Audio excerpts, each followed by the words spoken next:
welcome to you all at home. You've still got a chance to win this race, haven't you? Just drive. I wanna be the only one to make it through the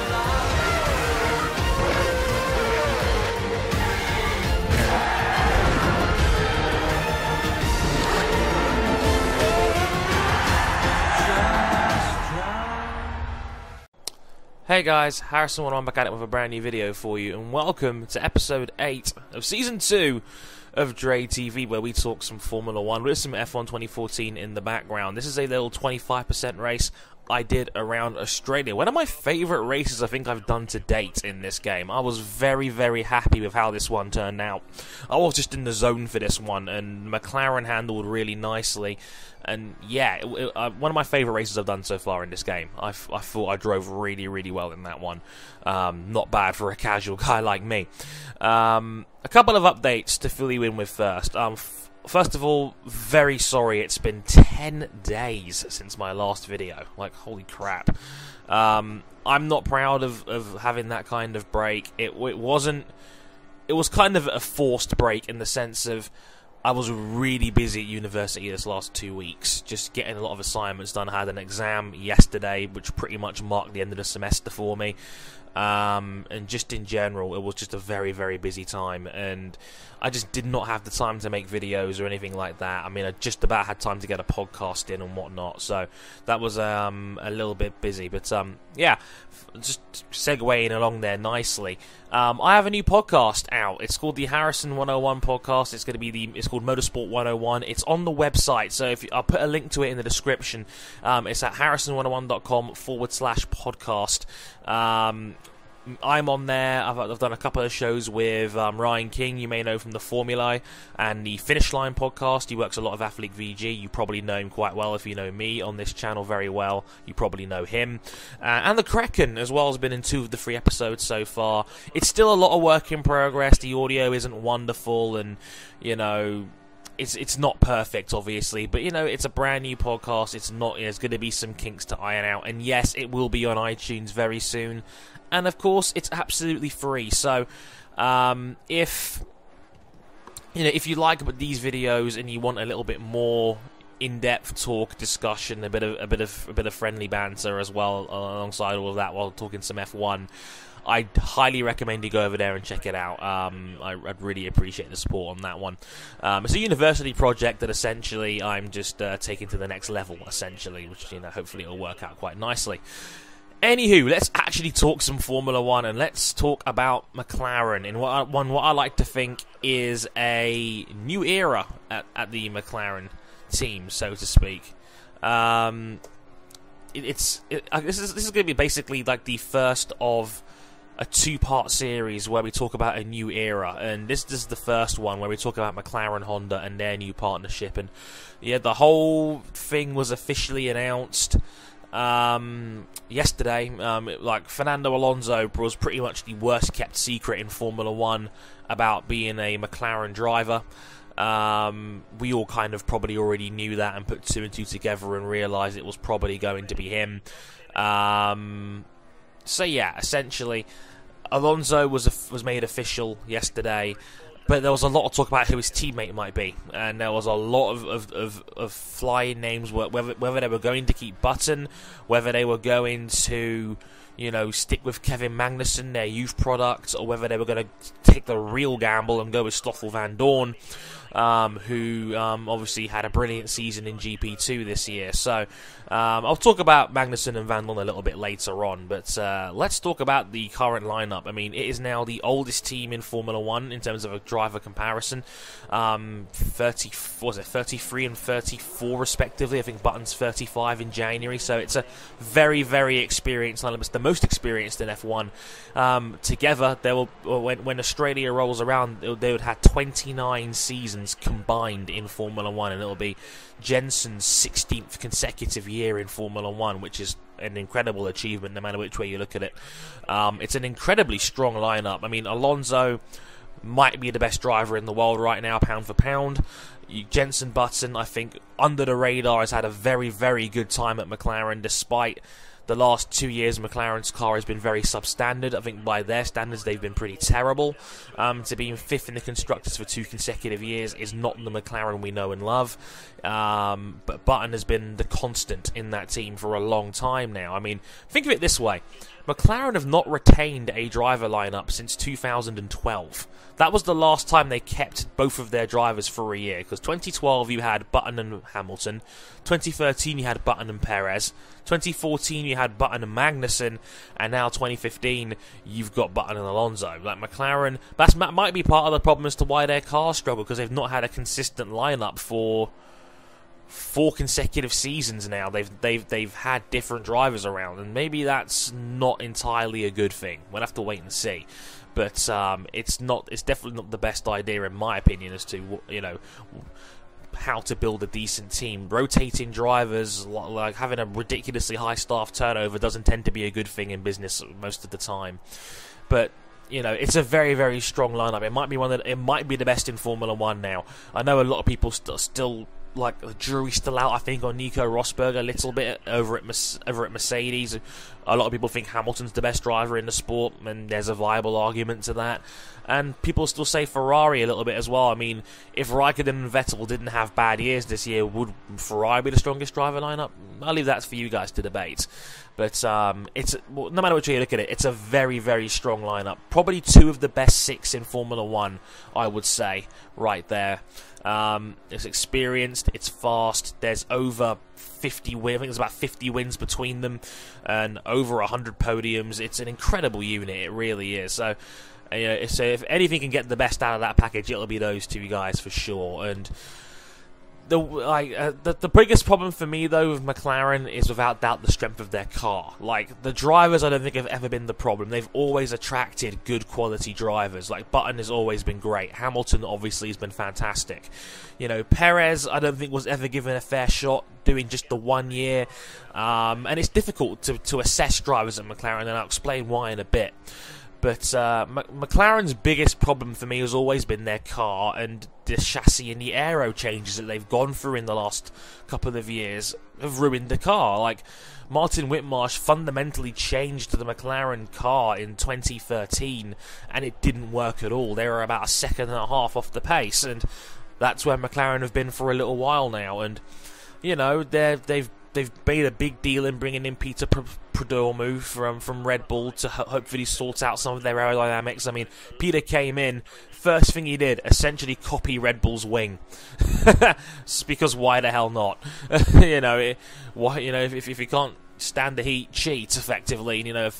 Just copy off somebody else's. And you could see that McLaren definitely looks stronger towards the end of this season, like they did last year, where the last 3 or 4 rounds looked like they could be challenging the top 5, challenging Red Bull and challenging Williams.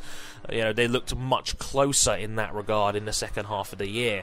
And the gamble is, I've mentioned this before, leaving Mercedes as a power unit. Mercedes, had the best engines in Formula 1, probably at least 3/10 a lap faster than anything else in play right now in terms of engine supply. So turning your back on, a 20-year partnership with Mercedes and probably the strongest engine outfit in the field, well, probably definitely the best engines in the field, to Honda, which is obviously an unknown package, it's a huge gamble. Now, I have no doubt that Honda will try and give McLaren everything they've got, because this is going to be a barbershop window kind of advert for Honda. They said they want to be a supplier in 2016, so a lot of people are going to be keeping a very close eye on McLaren-Honda's package, because if Honda have decent engine supplies, a couple of other teams could make way and jump ship, because Mercs are powering obviously themselves, Williams, Force India and Lotus next year. So they've got 4 teams. Ferrari have got Sauber and obviously their own factory team. Renault have got their factory team in Red Bull Racing, and of course they've got Toro Rosso as well, the junior team. Obviously with Caterham and Mauritius' future still up in the air a little bit. That's how the engine field is playing out. So Honda are kind of throwing themselves right into the lion's den, but they want to be bigger, and Honda did have decent engines last time around, so I don't think there's any reason why they couldn't be good. The problem is, will they be better than Mercedes? And even if they are, will the aero and the chassis package be good enough? It's a real upheaval down at Woking at the moment, and you know, it's an exciting time to be a McLaren fan if you are a McLaren fan, because that's the strongest lineup they've had in quite some time.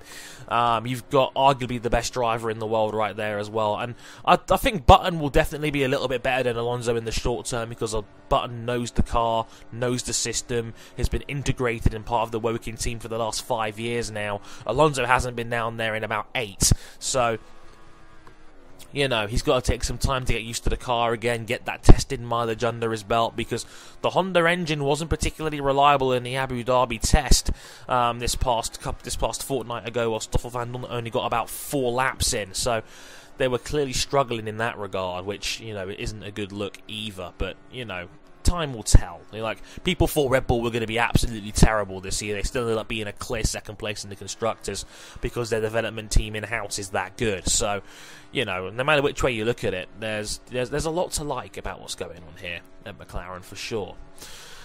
The driver controversy was an interesting one, and, you know, what will this mean for Kevin Magnussen? And Magnussen, essentially, McLaren have decided to put the pause button on Kevin Magnussen for a little while, at least, because Alonso and Button have both signed 2-year deals. So Magnussen may have to wait a little while before getting into Formula 1 again. He's been demoted to the test and reserve driver. So Magnussen is now the backup again, and you know, it's not a bad place for Magnussen to be. I mean, I don't think his rookie year was that impressive at all, really. He started off the traps excellently. He got that podium in Australia. But once you take that away, he only scored about 40 points this year, and it wasn't that strong a performance. And the problem is that the only person you can really directly compare him to is the guy in the same machinery, and that's Jenson Button, who is a brilliant driver, knows the team, is very, very experienced, and you're comparing him to a rookie. It's not a good look, let's put it that way. Not every rookie is going to be a Sebastian Vettel or a Lewis Hamilton style, or even a Valtteri Bottas freak level driver. No one's going to be like that all the time. So when you're comparing Magnussen to a guy like Button, it's pretty darn unfair. It's the same thing with Sergio Perez last year. Perez joined McLaren and was booted out after a year, essentially because they were that afraid of letting Magnussen go to Red Bull, which was never going to be a good idea. So, like, McLaren basically put a gun to their own head here with Magnussen. It's an interesting one. Like, I like Magnussen. I think he's a solid driver, but I think McLaren made the right move on this one. And it was very interesting to see how the media was playing up to this and how the fans were looking at it. From what I saw, the British media, the British fans, obviously being such a strong influence in the sport, they were all pulling for JB. While the more continental and European fans I follow, like FizzyFan91 and a lot of other journalists I know, and a lot of other European and foreign names I know, they were all pulling for Magnussen mainly because of the idea of the future and potential and whatnot. Like, guys, the future is now. Like, I understand people are very high on Magnussen, and I can completely understand why. He's a top quality driver in terms of prospects, and he's solid. But I don't think Magnussen, you could justify keeping him when Fernando Alonso and Jenson Button is available. The talk of what about the future? Well, Magnussen can wait for a couple of years. Like, that seat is his in 2 years' time, I'm sure of it. Because I really don't see Alonso and Button going in that McLaren team for any longer than the 2 years extensions they've signed, unless McLaren get really good very quickly, which I'm not entirely confident that will be a thing. Magnussen will get that seat eventually, I'm sure of it. So if you guys are willing to be patient like he is, I don't see where the problem is going to be. Magnussen took the thing in great stride. He joked about it on his Twitter page. He even posted a picture of... The tweet was, no caption needed, and it was just basically a giant picture of the Terminator, like, essentially, I'll be back. And I think he will be in a couple of years' time, so I wouldn't worry too much about Magnussen. I'm very confident that Magnussen and Vandoorne will be the lineup of the future. Stoffel Vandoorne is a stud, okay? He was third in the GP2 Championship this year, and he was only beaten by Joylan Palmer and Felipe Nasar. I think Palmer is mad overrated for what it's worth. And you've got to realise Nazar and Palmer have both done 4 seasons in GP2, so of course they were going to be the favourites for the championship. Vandoorne kept pace, won multiple races that year as a rookie.